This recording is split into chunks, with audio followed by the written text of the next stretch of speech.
পরিশ্রম কখনো বিফলে যায় না। সফলতা পেতে হলে প্রচুর পরিশ্রম করে যেতে হবে আর ধৈর্য রাখতে হবে।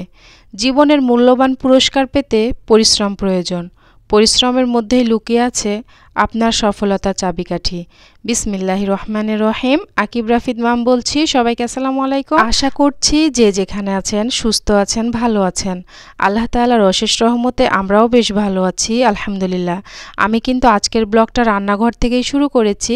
এখানে কিছু লিকুইড ডিশওয়াশ নিয়ে আসা হয়েছে, সেগুলোই গুছিয়ে রাখছি। এই যে আমার এই ছোট্ট সংসারটা দেখছেন, এর পেছনেও কিন্তু আমাকে অনেক পরিশ্রম করতে হয়। সাজানো গোছানো পরিষ্কার পরিপাটি জিনিস দেখতে আমাদের সবারই ভালো লাগে, কিন্তু এর পেছনে লুকিয়ে থাকে অনেক কষ্ট, অনেক পরিশ্রম। আমাদের জীবনে চাহিদার কোনো শেষ নেই। সকল ধরনের চাহিদা পূরণ করতে হলে আমাদেরকে আর্থিকভাবে স্বাবলম্বী হতে হবে। আর একটা মানুষ বসে থেকে পরিশ্রম না করে কখনোই স্বাবলম্বী হতে পারে না।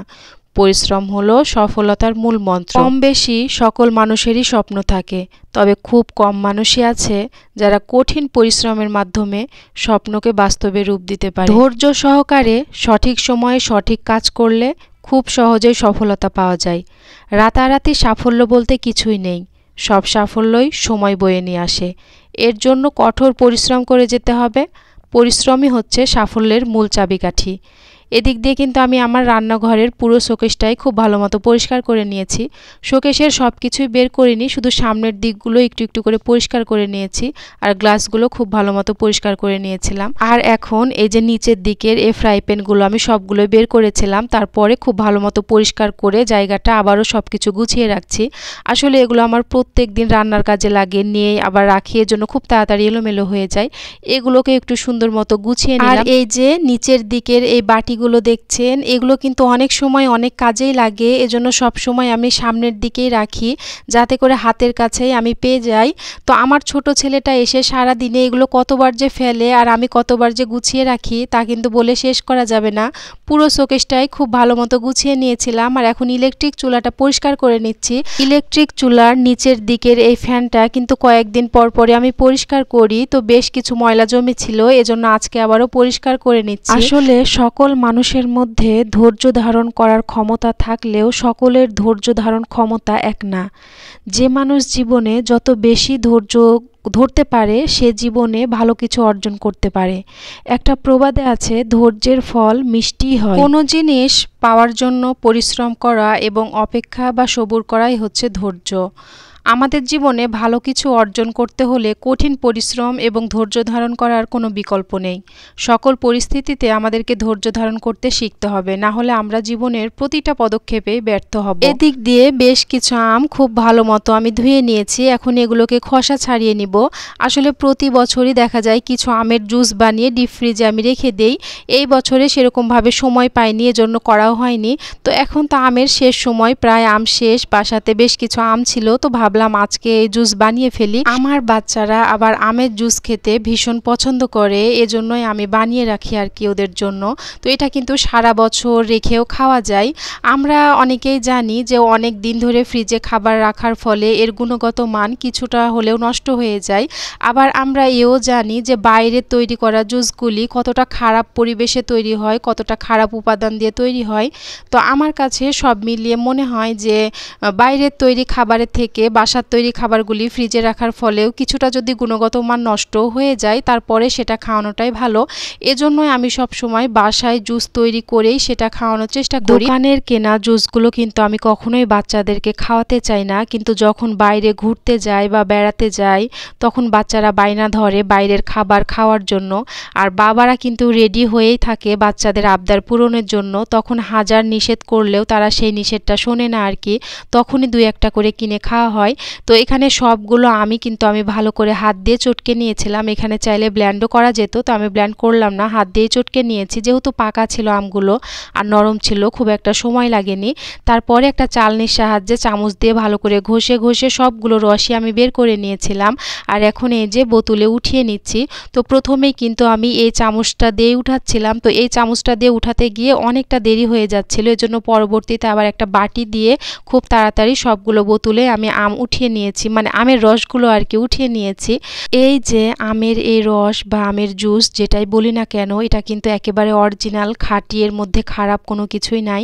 এটা কিন্তু সারা বছর ডিপ ফ্রিজে রেখে দিলেও নষ্ট হয় না। আমের এই জুসটা প্রত্যেক বছরই একটু বেশি করে বানিয়ে কিন্তু আমি ডিপ ফ্রিজে রেখে দিই, আর তাতে করে পরবর্তীতে আমার অনেক কাজে লাগে। এবারে একটু কম বানিয়েছিলাম, তো বাচ্চাদেরকে মগেও দিয়েছিলাম খেতে, আর বাদ বাকিটা এখন ডিপ ফ্রিজে উঠিয়ে রাখবো। এটা রোজার সময় অনেক উপকারে আসে, দেখা যায় বের করে লাচ্ছি বানায়, আবার অনেক সময় দেখা যায় ঠান্ডা ঠান্ডা জুসও এমনি খেতে ভালো লাগে। তো ওদিকের কাজ সম্পূর্ণ শেষ করে এখন আমি বেডরুমে চলে এসেছি, কারণ বাসাতে যত যা কিছুই কাজ করি না কেন, বেডরুম যদি একটু গোছানো না থাকে আমার কাছে কিন্তু শান্তি লাগে না। বেডরুমটা যদি গোছানো থাকে মনের মধ্যে একটা অন্যরকম শান্তি কাজ করে, যা কিন্তু বলে বোঝাতে পারবো না। বেডশিটটা অনেকটাই নোংরা হয়ে গিয়েছিল, সেটাই উঠিয়ে নিয়েছি, তারপরে আরও একটা বেডশিট আমি বিছিয়ে দিয়েছি, আর এখন বালিশগুলো ঠিক করে নিলাম। আর এই যে এই ফুলগুলো এখন খুব ভালো মতো ব্রাশ দিয়ে পরিষ্কার করে নিচ্ছি, আর এই ফুলগুলো কিন্তু আমার বেডের পাশেই থাকে। তো যখনই দেখা যায় আমি বেড গুছাইতে আসি তখনই কিন্তু ফুলগুলোকে পরিষ্কার করে নিই। বেডের যে ধুলো ময়লা ঝাড়ার পরে সেগুলো কিন্তু উড়ে গিয়ে আশেপাশের জিনিসগুলোতে পড়ে, তো সেগুলো কিন্তু আমাদেরকে পরিষ্কার রাখতে হয়। পুরো রুমটাই খুব ভালো মতো গুছিয়ে নিয়েছিলাম। আর এই পাশটায় আমার ছোট ছেলেটা ব্লক নিয়ে খেলছিল আর আমি কাজ করছিলাম। শোকেসের গ্লাসগুলো খুব ভালো মতো পরিষ্কার করে নিয়েছিলাম, আর এখন রান্নাঘরে চলে এসেছি। আজকে তালের পিঠা বানাবো। বেশ কয়েকদিন ধরে ভাবছিলাম পিঠা বানাবো, আসলে সেরকমভাবে সময় হচ্ছিল না। তালগুলি আমার আগে থেকেই ফ্রিজে ছিল, তো ভাবলাম অনেক দিন হয়ে গিয়েছে কিছু বানিয়ে খেয়ে ফেলি, এজন্য আজকে পিঠা বানানোর জন্য চলে এসেছি। তো এখানে আমি তাল দেওয়ার পরে কিছুটা চিনি দিয়ে দিলাম। পরিমাণটা একটু বুঝে শুনে দেওয়াটাই ভালো, যার বাসাতে যেরকমটা মিষ্টি খেতে পছন্দ করে আর কি। তো আমি যে মগটা নিয়েছিলাম সে মগের 2 মগ চালের গুঁড়ি দিয়ে দিয়েছিলাম, আর 1 মগের একটু কম ময়দা দিয়ে দিয়েছিলাম, যাতে করে পিঠাটা একটু নরম হয় আর কি। আর এখানে কিছুটা নারকেল কোড়া দিয়ে দিয়েছিলাম। তারপরে এটা ভালো করে মাখিয়ে নিচ্ছি আমি আস্তে আস্তে। এখানে একটু পানি দিচ্ছি আর আমি মাখাচ্ছি।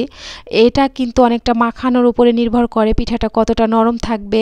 তো এখানে আমি ভালো করে হাতে মাখানোর পরও আবারও মাখিয়ে নিচ্ছিলাম একটু বেশিক্ষণ ধরে। তাল যখন পাকে তখন কিন্তু আমাদের এই রাজশাহী অঞ্চলে তালের পিঠা বানানোর ধুম পড়ে যায়, মানে প্রত্যেকটা বাড়ি বাড়িতে তালের পিঠা বানানো হয়, আর চারিদিকে কিন্তু তার ঘ্রাণটা ছড়িয়ে পড়ে। দেখা যায় যে মেয়ে জামাই বেড়াতে আসলেও তাদেরকে বানিয়ে খাওয়ানো হয়, আবার আত্মীয় স্বজনদের বাসায় কিন্তু হাঁড়ি ভর্তি করে করে এরকম তালের পিঠা পাঠানো হয়।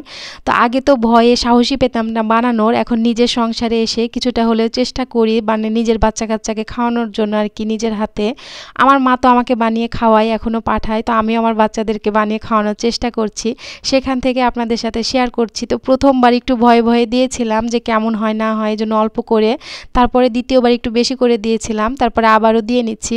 আসলে এই শেপগুলো না এক একটা এক এক রকম হয়ে যায়, কোনোটা হাঁসের মতো হয়, কোনোটা পাখির মতো হয়, তারপরেও কিন্তু এটার নাম তালের বড়াই থাকে। বিভিন্ন ধরনের শেপেই পিঠাগুলো বানানো হয়।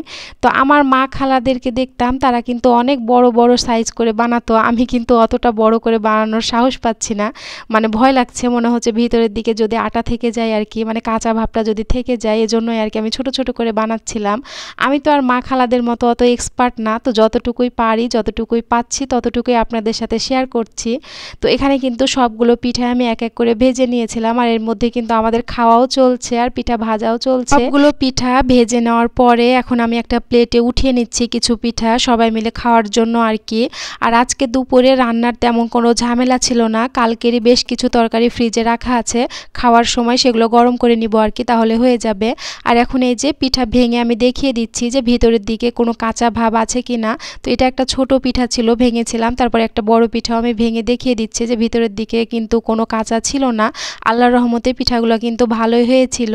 তো এখন আমি বাচ্চাদেরকে খেতে দিয়ে দিব। আর এখন যেহেতু স্কুল ছুটি, বড় ছেলেটা পড়তে বসেছে, ও একটু পড়াশোনা করছে, আর ছোট ছেলেটা তো ভেবেই পাচ্ছে না সে কোন পিঠাটা রেখে কোনটা নিবে, সে খায় না, শুধু অযথা এরকম করে নষ্ট করে। এরপরে কাপড় চোপড় যা কিছু ধোয়াধুয়ি ছিল সব কিছু ধুয়ে গোসল করে নিয়েছিলাম। আর সব শেষে বলতে চাই, জীবনে সফল হতে হলে নিজেকে কঠিন ধৈর্যশীল হিসেবে তৈরি করুন এবং জীবনের সকল পরিস্থিতিতে নিজেকে শান্ত ও স্বাভাবিক রাখার চেষ্টা করুন।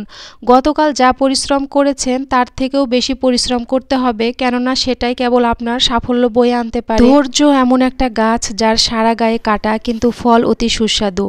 এক লাফে কখনোই ছোট থেকে বড় হওয়া যায় না, এর জন্য অনেক সময় দিতে হবে এবং অবশ্যই ধৈর্য ধরতে হবে। আজকের আকাশটা অনেক সুন্দর, তাই না?